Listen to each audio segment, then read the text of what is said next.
এবার মুর্শিদাবাদ জেলার বহরমপুর শহরে পতাকা টাঙানোকে ঘিরে উত্তেজনা। ধর্মীয় বিভাজনের অভিযোগে তৃণমূল কংগ্রেসকে নিশানা করলেন কংগ্রেস প্রার্থী বীরু হালদার। মুর্শিদাবাদ জেলার বহরমপুর বিধানসভা কেন্দ্রে কংগ্রেসের প্রার্থী অধীর রঞ্জন চৌধুরীর সমর্থনে পতাকা টাঙানোকে কেন্দ্র করে শুরু হলো নতুন বিতর্ক। অভিযোগ, কিছু মাইনরিটি সম্প্রদায়ের যুবক পতাকা টাঙাতে গেলে তৃণমূল কংগ্রেসের সমর্থক কয়েকজন কর্মী সমর্থক তারা বাধা দেয়। তাদের দাবি, এখানে অন্য লোক থাকতে কেন মাইনরিটির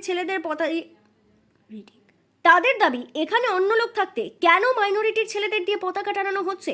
এই ঘটনাকে ঘিরে সরব কংগ্রেস প্রার্থী হিরু হালদারের দাবি, তৃণমূল কংগ্রেস ধর্মের ভিত্তিতে বিভাজনের রাজনীতি করছে।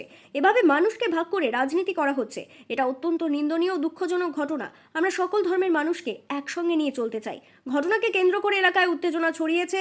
যদিও অভিযোগ অস্বীকার করেছে তৃণমূল শিবির। এই বিষয় নিয়ে তৃণমূল কংগ্রেসকে তীব্রভাবে আক্রমণ শানালেন কংগ্রেস প্রার্থী হিরু হালদার। এই বিষয়ে তিনি আরও কি বলেছেন শোনাবো আপনাদের। এই ভিডিওটি যারা দেখছেন, ভিডিওটি শেয়ার করবেন, চ্যানেলটি লাইক করবেন আর সাবস্ক্রাইব করবেন। আই লাভ মাই ইন্ডিয়া, মেরা ভারত মহান।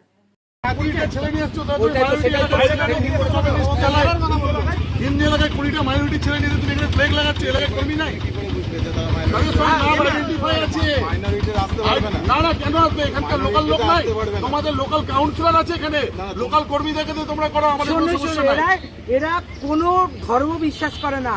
মাইনরিটি হলে এখানে অচ্ছুত বেঙ্গল বলবেন।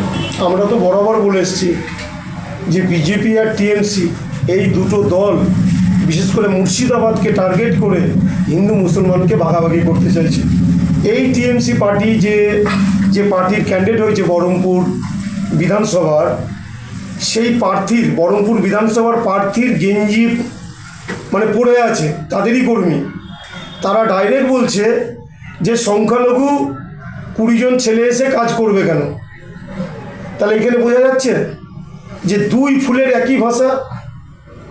এতদিন বাংলার মুখ্যমন্ত্রী মমতা ব্যানার্জি টিএমসি পার্টির নেতারা মুসলিম সমাজের মানুষকে ব্যবহার করেছে।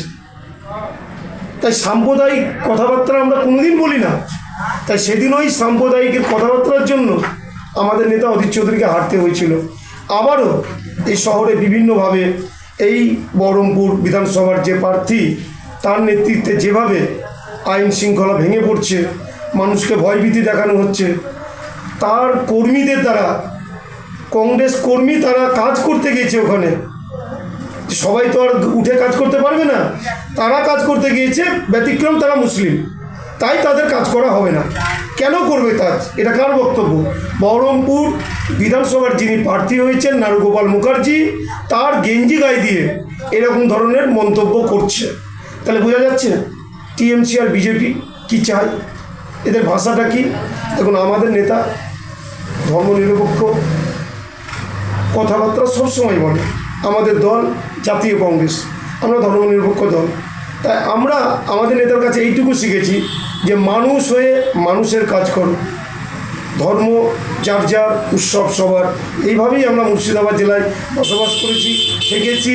দীর্ঘদিন আমাদের নেতা রাজনীতি করে এসছে, আমরাও রাজনীতি করছি।